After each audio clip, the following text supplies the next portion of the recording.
রাধে রাধে বন্ধুরা, আমি শান্তনু কলকাতা থেকে চলে এসেছি নতুন একটা ভিডিও নিয়ে। কেমন আছো তোমরা সবাই? আমার নতুন একটা ভিডিওতে তোমাদের সবাইকে ওয়েলকাম জানাই। আশা করি তোমরাও ভালো আছো আর সুস্থ আছো। বড়দের অনেক প্রণাম এবং ছোটদের অনেক অনেক ভালোবাসা। আজকে নিয়ে চলে এসেছি সরস্বতী পুজো নিয়ে। হ্যাঁ, ঠিকই শুনছো, এটা হলো আমার ঘরের সরস্বতী, আর আমি নিজেই যেভাবে পুজো করেছি তারই একটা ছোট্ট ভিডিও তোমাদের সাথে শেয়ার করতে চলে এসেছি। অনেকটাই দেরি হয়ে গেছে বুঝতেই পারছি, কিন্তু কাজের এত চাপ যে এডিট করতেই পারিনি, তাই অনেকটাই দেরি হয়ে গেছে। তাই তোমাদের কাছে আগে থেকেই ক্ষমা চেয়ে নিচ্ছি। আসলে আমি নিজেই পুজো করি, মানে সারা বছর ঘরের পুজোটা আমারই দায়িত্ব। সেই ছোট ক্লাস 5 থেকে ধরো আমি পুজো করে আসছি। এই পুজো আর্চা বা ঠাকুর বলে এগুলো আমার খুবই পছন্দের, তাই আমি নিজেই সব করে থাকি। আর নিজেই ঘরে ছোট্ট করে পুজোও করে থাকি। কোনো ব্রাহ্মণ ডাকি না, নিজেই নিজের মনের মতো করে পুজো দিয়ে থাকি। তাই সেটাই তোমাদের সাথে শেয়ার করতে আজ চলে এসেছি। মূর্তিটা দেখে বুঝতেই পারছো কতটা সুন্দর। খুব ছোট্টর মধ্যে ঠাকুর এনেছিলাম, আর খুব কিউট ঠাকুরটা। যেহেতু আমার সারা বছর ঘরে থাকবে, তাই ছোট ঠাকুরই এনেছিলাম। আর নর্মাল যে ফটো আছে সেই ফটোতে তো আমি 12 মাসই পুজো করে থাকি, তবে এবারে মূর্তি নিয়ে এসেছিলাম, কারণ এটা এবারে আমার ঘরেই থাকবে। খুবই যৎসামান্য আয়োজন করে মায়ের আরাধনা করেছিলাম, সেটাই তোমাদের সাথে শেয়ার করছি। আর মালা, ফুল, ফল সবই এনেছিলাম, তোমরা দেখতে থাকো, জানতে পারবে। বন্ধুরা, সরস্বতী পুজো হিন্দুদের বিদ্যা, সঙ্গীত ও শিল্পের দেবী সরস্বতীর আরাধনাকে কেন্দ্র করে অনুষ্ঠিত একটি প্রধান উৎসব।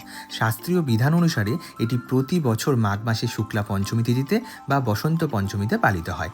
এই দিন শিক্ষার্থীরা দেবী সরস্বতীর নিকট জ্ঞান ও বিদ্যা অর্জনের প্রার্থনা করে এবং ছোট শিশুদের হাতে খড়িও দেওয়া হয়। ফুলগুলো সকাল সকাল গিয়েই কিনে এনেছিলাম। দেখো গোলাপটা কতটা সুন্দর, বেশ বড় সাইজের গোলাপ। আর এখন তো ফুলের দাম জানোই কতটা দামি হতে পারে, তাও আমি নিয়ে এসেছিলাম সাজানোর জন্য।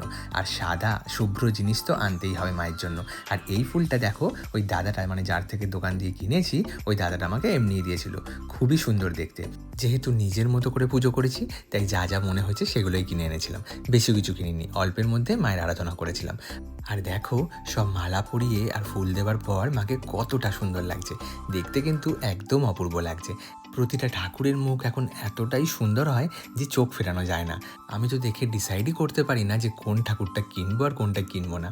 আমি খুবই কনফিউজ হয়ে যাই যে এতটা সুন্দর ঠাকুরগুলো দেখতে হয় এখন। তার সাথে মায়ের জন্য 5 রকমের ফল এনেছিলাম। যেহেতু মায়ের পুজোয় সরস্বতী পুজোয় কুলটা মেন, তাই সেটা তো আনতেই হবে। আর বাকিও 5 রকমের ফল এনেছিলাম, টোটাল 7 রকমের ফল দিয়েছিলাম।